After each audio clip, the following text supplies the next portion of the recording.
ये all right. तो marketing हम कवर कर रहे थे और इसमें हमने कहाँ तक पढ़ लिया था? फिर हमने आगे डिमांड सप्लाई एंड प्राइस की रिलेशनशिप करनी थी। ये हमने सारा कवर कर चुके हैं और हमने आना था आगे। ये demand supply and price relationship, ये पहले ही आपको ओवरऑल में आइडिया होगा इसका ही। डिमांड क्या होती है पता है आपको? Willingness and ability of the people, कि लोगों के पास पैसे भी हों और लोग जो है उस चीज को बाय भी करना चाहते हो। तो एक सर्टन क्वांटिटी एक प्रोडक्ट की एक सर्टन प्राइस पे, एक सर्टन टाइम पीरियड में, एक खास वक्त पे। तो यानी कि डिमांड ये है कि हम कहते हैं कि बुध वाले दिन जो है ना, वो चार लोग जो हैं वो 10 चीजें खरीदने आए हैं और वो खरीद के चले भी गए। मतलब परचेजिंग पावर हुई तो खरीद के जाएंगे ना, तो उसी को हम बोलेंगे कि ये डिमांड है। और लोग खरीद रहे हैं आगे, डेली बेसिस पे, हर रोज आके इतनी क्वांटिटी खरीद रहे हैं। अच्छा, अब डिमांड कर्व आपको पता है कि डिमांड कर्व जो है वो नेगेटिवली स्लोप्ड होता है और प्राइस और डिमांड में नेगेटिव रिलेशन को शो करता है। ओ लेवल में ही पढ़ा हुआ ये। और ये क्यों होता है? क्योंकि प्राइस अगर ज्यादा हो रही है इसका मतलब क्या है कि प्रोडक्ट एक्सपेंसिव है, तो कंज्यूमर उसको कम बाय करते हैं। और अगर प्राइस कम हो जाए तो कंज्यूमर उसको सस्ता समझते हैं, ज्यादा खरीदते हैं। एक्सटेंशन कॉन्ट्रैक्शन इन डिमांड क्या होती है? जब आप एक ही कर्व पर मूव कर रहे होते हैं, इसे कहते हैं मूव। ये यानी कि अगर आप इस पॉइंट पर मौजूद हैं, ए है ये पॉइंट और ये आपका बी पॉइंट है, तो इसका मतलब अगर आप ए से बी की तरफ जा रहे हैं तो इसका मतलब क्या है? इसका मतलब है आपकी प्राइस जो है वो कम हो रही है और आप डिमांड में इजाफा कर रहे हैं। और इसको क्या बोलते हैं? इसको मूवमेंट अलोंग द कर्व तो बोलते हैं। ठीक है, दूसरा क्या नाम होता है इसका? ये है मूवमेंट अलोंग द कर्व। दूसरा इसको क्या बोलेंगे? एक्सटेंशन इन डिमांड, ये लिखा है, ये एक्सटेंशन है जी। फीस और एक्सटेंशन फर्क बता दो। जी, अभी बताने लगा हूँ, वो भी बताता हूँ फिर। अच्छा, फिर कॉन्ट्रैक्शन इसी तरह से। कॉन्ट्रैक्शन में तो उल्टा होगा कि आप बी से ए की तरफ जा रहे हैं, यानी कि उसमें जब बी से ए की तरफ जा रहे हैं तो प्राइस बढ़ रही है और आपकी डिमांड जो है वो कम हो रही है। वो आप 400 से आप दोबारा से 100 की क्वांटिटी पे आ रहे हैं। तो इसको भी मूवमेंट along द कर्व बोलते हैं, लेकिन ये टू द लेफ्ट साइड है। और इसको इसलिए बोलते हैं कॉन्ट्रैक्शन, डिमांड कम हो रही है। और वो movement along the curve to the right side है, उसको हम एक्सटेंशन इन डिमांड बोलते हैं। बहरहाल ये इजी है, इस पे ज्यादा सवाल नहीं पूछा जाता। तो आगे हम चलते हैं, बाकी तो आप इसको पढ़ सकते हैं जो भी डायग्राम में मैंने एक्सप्लेन किया हुआ है। अच्छा, ये तकरीबन वही चीज़ है, मैंने एक्सटेंशन कॉन्ट्रैक्शन इकट्ठी यहाँ पर एक्सप्लेन कर दी भी। अच्छा, अब आ गया इंक्रीज वाली बात जो अभी आप पूछ रहे थे, कि आपने याद रखना है कि जब हम बात करते हैं एक्सटेंशन की, तो एक्सटेंशन का मतलब होता है कि डिमांड बढ़ रही है, इसमें कोई शक नहीं। और जब हम बात करते हैं इंक्रीज इन डिमांड की, तो उसका मतलब भी यही होता है कि डिमांड बढ़ रही है। फर्क सिर्फ ये है कि एक्सटेंशन जो है ना वो होती है प्राइस फैक्टर की वजह से। यानी कि जब प्राइस में चेंज आए तो डिमांड में, यानी कि प्राइस और क्या चेंज आए, ऑफ कोर्स प्राइस को कम होना जरूरी है। प्राइस कम हो रही है और उससे डिमांड बढ़ रही है, इसको बोलेंगे एक्सटेंशन। अच्छा, जब इंक्रीज आता है उससे भी डिमांड बढ़ती है, लेकिन उसमें हम कहते हैं कि रीजन है नॉन प्राइस फैक्टर्स। और नॉन प्राइस फैक्टर का मतलब है कोई भी फैक्टर अदर देन प्राइस। वो आपकी इनकम हो सकती है, वो आपका टेस्ट हो सकता है, वो वेदर हो सकता है कि सर्दी आ गई, गर्मी आ गई। ठीक है, कोई भी और रीजन जिससे आप डिमांड बढ़ा देते हैं, आपकी इनकम बढ़ गई, आपने वो चीज ज्यादा लेनी शुरू कर दी, तो ये इंक्रीज कराएगा। तो आप उसको डायग्राम में इस तरह शो करते हैं। अच्छा, इसको हम बोलते हैं शिफ्ट इन डिमांड। इस इंक्रीज को लिखा हुआ ऊपर इंक्रीज इन डिमांड, इसको हम मूवमेंट अलोंग द कर्व या एक्सटेंशन इन डिमांड नहीं बोलते, क्योंकि इसमें आपको नजर आ रहा है कि एक डिमांड कर्व शिफ्ट करके ऊपर निकल गया। तो अब आपका जो डिमांड कर्व है वो डी नहीं रहा, वो D1 हो गया। तो अब आप देखिए आपकी प्राइस लेवल वही है, उसी प्राइस पर पहले वो 500 बाय कर रहा था, अब उसी प्राइस पे उसने 600 बाय करना शुरू कर दिया। इसका मतलब प्राइस में कोई चेंज नहीं आया, लेकिन आपकी डिमांड बढ़ गई। इसका लाजमी मतलब है कि कोई नॉन प्राइस फैक्टर है जो कि डिमांड में इजाफा कर रहे हैं, वो कोई भी हो सकता है। तो ये है फर्क इंक्रीज इन डिमांड और एक्सटेंशन इन डिमांड में। समझ आ गई? अच्छा, फिर आगे अगर देखें हम, तो डिक्रीज इन डिमांड है, वो भी उसी तरह ही है। जैसे आपकी कॉन्ट्रैक्शन इन डिमांड होती है, एक आपकी कॉन्ट्रैक्शन है, उसका मतलब यही होता है कि डिमांड कम हो रही है। और एक आपकी डिक्रीज इन डिमांड, इसका मतलब यही होता है कि डिमांड कम हो रही है। दोनों सूरतों में, लेकिन वही कि जो कॉन्ट्रैक्शन होती है वो प्राइस फैक्टर की वजह से होती है।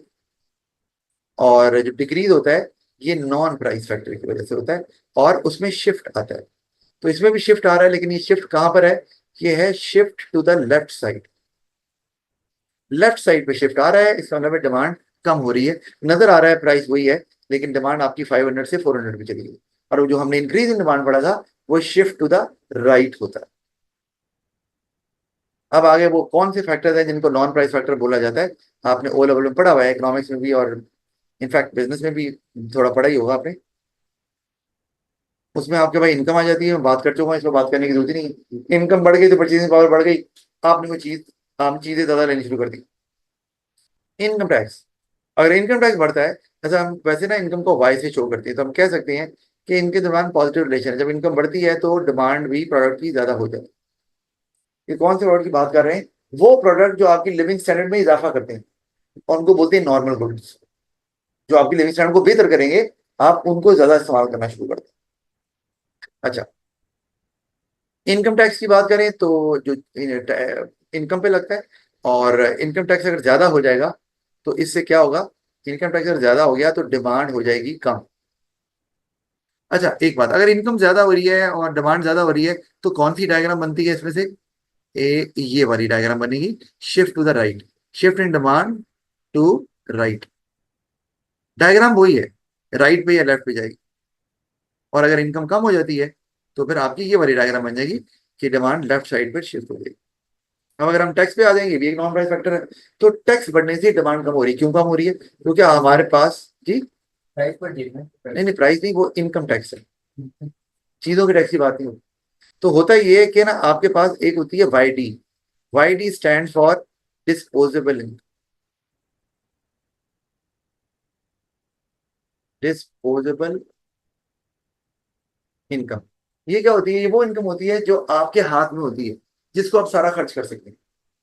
तो हम कहते नहीं है कि यार इनकम हाथ में मेरी 50,000 है, लेकिन मैं मिलती 45,000 है, 45,000 है। तो इसका मतलब आपकी डिस्पोजेबल इनकम 45,000 है, और वो निकलती ऐसे है कि आपकी इनकम में से टैक्स को निकाल दें। कौन सा टैक्स? Income tax. जो आपकी इनकम आपको मिलती है जब उसमें से टैक्स कट जाता है। अगर आप सैलरी लेते हैं, एम्प्लॉई हैं, और अगर आप बिजनेसमैन हैं तो आप प्रॉफिट जब कमाते हैं तो उसमें से आपको टैक्स देना पड़ता है। तो इसका मतलब है जितना टैक्स ज्यादा होगा, ये वाला एलिमेंट, उतनी आपकी डिस्पोजेबल इनकम कम होगी। और जितनी आपकी डिस्पोजेबल इनकम कम होगी उतना ही आप कम खर्च कर सकेंगे, तो डिमांड आपकी ऑटोमेटिकली कम हो जाएगी। तो इसी तरह इसका ऑपोजिट है कि अगर टैक्स जो है वो कम हो जाए तो क्वांटिटी डिमांडेड जो है वो ज्यादा हो जाती है। ठीक है, ये तो हमें समझ आती है। बाकी आप खुद से पढ़ भी सकते हैं। फिर वेदर आ गया, ऑफ कोर्स ये आसान है कि अभी गर्मियां हैं, गर्मियां जा रही हैं, तो इसका मतलब है कि डिमांड अभी आहिस्ता आहिस्ता सितंबर के बाद कम होना शुरू हो जाएगी गर्म कपड़ों की। तो उससे क्या होगा? गर्म वो जो क्या, गर्म कपड़े नहीं, गर्मियों के कपड़े जो है ना, गर्मियों के कपड़े की डिमांड कम होना शुरू हो जाएगी। इसके अलावा गर्मियों के कपड़े का जो डिमांड का हुआ है वो लेफ्ट साइड पे चला जाएगा। और सर्दियां आएंगी तो सर्दियों के कपड़ों का जो डिमांड कर्व है वो राइट पर जाना शुरू हो जाएगा, क्योंकि उसकी डिमांड बढ़ना शुरू हो जाएगी। इससे भी इंक्रीज और डिक्रीज ही आएगा। वेदर ये तो आसान है। टेस्ट, हैबिट्स एंड फैशन को ले लें आप। कोई हैबिट या फैशन डेवलप हो गया, जैसे पहले नहीं होता था। पहले तो हुआ करता था कि रेस्टोरेंट में जाके खाना खाना, ये तो कोई सिलसिला होता ही नहीं था। ये बाद में डेवलप हुआ कि वीकेंड्स पे आउटिंग करनी है रेस्टोरेंट में जाके। और अब क्या हुआ है कि अब वीकेंड में गोली मारो, किसी भी दिन मुंह उठा के चले जाओ। और इसीलिए हमें लाहौर में अगर देखें तो रेस्टोरेंट की अन्नी मची हुई है। कोई ना कोई नया रेस्टोरेंट खुलता है और हम भी ढूंढते रहते हैं यार ये नया, आज ये ट्राई करते हैं। तो अब ये एक डेवलप हो गया, हैबिट बन गई आपकी, पार्ट ऑफ फैशन। जो भी कहने को मेहमान आया है उसको भी घर में नहीं खाना खिला रहे, चलो आ जाओ आपको बाहर लेके जाते हैं, मैकडोनल्ड ले जाते हैं, KFC ले। ठीक है, तो इसका मतलब है कि ये एक वो फैशन डेवलप हो गया या एक हैबिट डेवलप हो गई है। तो इससे ऑटोमेटिकली रेस्टोरेंट्स की डिमांड बढ़ गई। तो रेस्टोरेंट्स की जो डिमांड कब है वो राइट साइड पे ऑफ कोर्स शिफ्ट हो जाएगी। वो किसी एक रेस्टोरेंट की बात कर लें, कोई फास्ट फूड है या कॉन्टिनेंटल है, चाइनीज है, जो भी है। अच्छा, फिर हम आगे चलते हैं तो अ, इसी तरह अगर आप ये भी बात करें कि फैशन में सेल फोन भी है। कि सेल फोन इसलिए नहीं कि आप उसमें वो व्हाट्सएप वाला इस्तेमाल करते हैं, इसलिए कि भाई रील्स देखनी होती है। मजदूर आदमी में बैठ के रील देख रहा है, कोई वैन ड्राइवर है वो भी वेला बैठा तो रील देख रहा है। तो वो एक पार्ट हो गया, सब देख रहे हैं, हम भी बस चीज यार देखते हैं, एक ट्रेंड सेट हो गया, बस देख रहे हैं सारे काम, फायदा कोई नहीं हो रहा। लेकिन तो ऑफकोर्स फिर स्मार्टफोन की डिमांड तो बढ़नी है, काम उससे कोई नहीं ले रहे खास। अच्छा, फिर तो इससे भी डिमांड कर्व राइट पे लेफ्ट में शिफ्ट होगा, इंक्रीज या डिक्रीज। फिर पॉपुलेशन, भाई आबादी बढ़ेगी तो लोगों ने चीजें तो खरीदनी है, चाहे वो रहने की हो, खाने की हो, पहनने की हो, जो भी हो, तो डिमांड बढ़ेगी। पॉपुलेशन कम हो जाएगी तो डिमांड कम भी हो जाएगी। फिर इंटरेस्ट रेट आ गया। इंटरेस्ट रेट, अगर आपका, ये मैं छोटा स्मॉल आई इस्तेमाल कर रहा हूँ, अगर इंटरेस्ट रेट बढ़ जाता है लेट से, तो डिमांड को क्या फर्क पड़ेगा, डिमांड हो जाएगी कम। पता है क्यों? इसलिए कि कई प्रोडक्ट्स हैं जिनको आप बाद का लोन लेके खरीदते हैं, गाड़ी है या घर है, तो उस केस में आपकी अगर इंटरेस्ट बढ़ गया है तो आपके लिए लोन महंगा पड़ रहा है। हाँ, सेविंग। वो बताना होगा, पहले ये सुन लो। तो ये भी जो इंटरेस्ट है, ये है कि ये है जो बोरिंग पे लगता है। तो आपके लिए क्यों कम हो जाएगी, क्योंकि कॉस्ट ऑफ बोरिंग ज्यादा हो गई।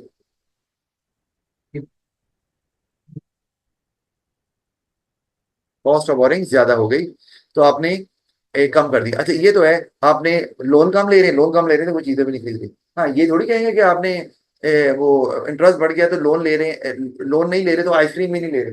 भाई आइसक्रीम थोड़ी लोन से आती है। तो ये ध्यान में रखना है और देखना है कि केस स्टडी में किस बिजनेस की बात है, फिर ये आपने अप्लाई करना, ना कि ऐसे कर दें। अच्छा, फिर ये तो है। दूसरा ये कि इंटरेस्ट रेट जो है वो डिपॉजिट रेट को भी बोला जाता है, मैं यहाँ पे लिख देता हूँ, उसमें भी यही है। वो क्या, उसमें भी सीक्वेंस यही रहेगा। दूसरा इंटरेस्ट रेट होता है जिसको हम बोल रहे हैं डिपॉजिट रेट, यानी कि आपने बैंक में पैसे सेव किए हैं और आपको उस पर इंटरेस्ट रेट मिल रहा है। तो इमेजिन करो कि अगर आपको इंटरेस्ट रेट ज्यादा मिल रहा है तो इस केस में जरूर अप्लाई हो सकता है। तो आप कहेंगे यार बैंक में पैसे पड़े रहने दो, ना निकालो, क्योंकि हमें रिटर्न अच्छा मिल रहा है हमारी सेविंग्स में।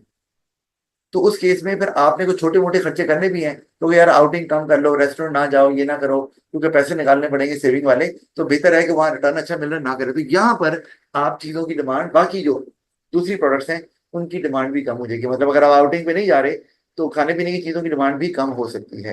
लेकिन दोनों का जो इफेक्ट है वो एक ही आ रहा है कि इंटरेस्ट रेट बढ़ेगा, चाहे वो बोरिंग वाला रेट हो या डिपॉजिट वाला, आपकी डिमांड कम हो जाएगी। और इसके उल्टा, अगर आपका इंटरेस्ट रेट जो है वो कम हो जाएगा तो आपकी डिमांड जो है वो ज्यादा हो जाएगी। ठीक है ना, समझ आ गई ना ये? इसमें तो कोई इशू हमारे पास नहीं है। और फिर एक ये देख लें, सब्स्टिट्यूट्स और कॉम्प्लीमेंट्स, बस ये लास्ट यही है, अभी इसको देखते हैं। आपको पता है सब्स्टिट्यूट्स क्या होते हैं? अगर ए और बी दो सब्स्टिट्यूट्स हैं, चले हम ना सब्स्टिट्यूट लिख ही लेते हैं। सब्स्टिट्यूट क्या है, जैसे कि हम क्या करें, हैं इंटरनेट। अभी, अभी यार क्लास तो लो। अच्छा, ओके, और ये सुन लो, बस करें अभी। या पेन को ले लो और बॉल पॉइंट को ले लो, या आप और ले लो, कॉफी ले लो और साथ में टी को ले लो। ये दोनों एक दूसरे के सब्स्टिट्यूट्स हैं, क्योंकि पर्पस एक ही है ऑलमोस्ट इनका, कि गर्म चीज मिल रही है आप ले रहे हैं। ऑल्दो टेस्ट में तो फर्क होता है, पेन बॉल पेन उनकी लिखाई में ही फर्क है, लेकिन बहरहाल एक पर्पस के लिए इस्तेमाल होते हैं।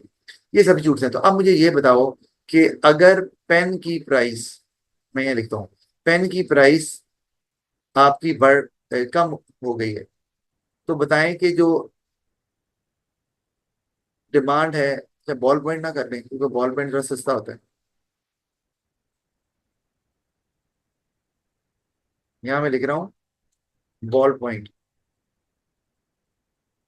ठीक है, बॉल पॉइंट। अगर बॉल पॉइंट की प्राइस कम हो गई है तो बताएं कि पेन की डिमांड को क्या होगा, क्या हो जाएगी, ज्यादा हो जाएगी। बिल्कुल गलत। नहीं, क्योंकि प्राइस अगर का। पेन सस्ता हो गया है तो लोग पेन छोड़कर बॉल पेन लेना शुरू कर, अगर बॉल पेन सस्ता हो गया है तो दोनों सब्स्टिट्यूट है, लोग पेन को छोड़ देंगे और बॉल पेन लेना शुरू कर देंगे। अच्छा, अब आप कहें सर ये नॉन प्राइस फैक्टर कैसे? वो इसलिए कि पेन की प्राइस में कोई चेंज नहीं आ रहा, लेकिन पेन की डिमांड में चेंज आ रहा है कि नहीं आ रहा? पेन की डिमांड गिर गई। क्या ये पेन की प्राइस की वजह से गिरी है? नहीं, ये बॉल पॉइंट की प्राइस की वजह से गिरी है।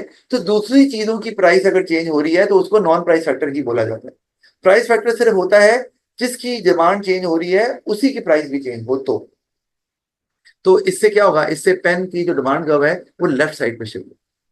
ठीक है, और इसी तरह से अगर पेन की जो प्राइस, बॉल पॉइंट की अगर प्राइस बढ़ जाए लोग कहेंगे यार पेन, बॉल पेन तो वैसे ही लिखाई अच्छी नहीं आती, तो अब महंगा भी हो गया तो चलो यार पेन ले लेते हैं, तो पेन की डिमांड ऑटोमेटिकली बढ़ जाएगी। तो इसमें पेन की डिमांड का में राइट पे शिफ्ट आ जाएगा, ये समझ आती है ना। और कॉम्प्लीमेंट्री को लेकर हम खत्म करते हैं। कॉम्प्लीमेंट, अच्छा तो इसका मतलब सब्स्टिट्यूट्स क्या होते हैं? Goods which can be use in place of another, नहीं को बोलते हैं ना। ठीक है, या आप ये कह लो goods which serve the same purpose. जैसे आप, मैं ये भी एग्जांपल ले सकता हूं कि मैं कहता हूं ब्रूम या वैक्यूम क्लीनर एक ही काम नहीं करते। तो झाड़ू है और वो है, तो ये भी, इनकी स्ट्रक्चर फर्क है, इनका डिजाइन फर्क है, लेकिन दोनों पर्पस चूंकि एक है तो ये एक दूसरे के सब्स्टिट्यूट फिर भी कहलाएंगे। प्राइस कितना बहुत बिल्कुल है, सब्स्टिट्यूट तो है ना। क्लोज ना हो, ये बात सही है कि ऑर्डिनरी है तो हर कोई तो वैक्यूम नहीं क्लीनर लेता। तो सब्स्टिट्यूट दो तरह के होते हैं, एक क्लोज सब्स्टिट्यूट होता है, यानी कि अगर एक ना मिले तो दूसरा पक्का लेते हैं, तो लेकिन सब्स्टिट्यूट तो फिर भी है, क्लोज ना भी हो तो। अच्छा, अब जो कॉम्प्लीमेंट्री होते हैं वो गुड्स जो कि इकट्ठे इस्तेमाल होते हैं, which can not be use alone, isolation में इस्तेमाल नहीं होते। जैसे कि आप क्या कह लो कि पेट्रोल और कार, ये कह सकते हैं। अच्छा, अगर पेट्रोल और कार है तो अगर गाड़ियां महंगी हो गई हैं तो पेट्रोल की डिमांड भी ऑटोमेटिकली कम हो जाएगी। यानी कि अगर मैं ये कहता हूं कि प्राइस ऑफ कार बढ़ गई तो लोग गाड़ियां नहीं ले रहे तो जो पेट्रोल की डिमांड है, पेट्रोल, उसको क्या होगा, कम हो जाएगी। तो इससे हम लोग के पेट्रोल के डिमांड कर्व में लेफ्टवर्ड शिफ्ट आएगा, क्योंकि ये नॉन प्राइस फैक्टर। और अगर प्राइसों की, कार की डिमांड कम हो जाती है तो आपकी, वो सॉरी, कार की प्राइस कम हो जाती है तो पेट्रोल की डिमांड जो है वो अभी बढ़ जाएगी। अभी फिलहाल गाड़ियां ज्यादा नहीं खरीदी जा रही, तो अभी गवर्नमेंट ने ऐसे 10 रुपए पेट्रोल सस्ता किया हुआ है, खैर वो गवर्नमेंट का काम है। अभी आज के लिए इतना ही है, यहाँ तक पढ़ लीजिएगा, कोई प्रॉब्लम हुई तो मुझे फिर बताइए।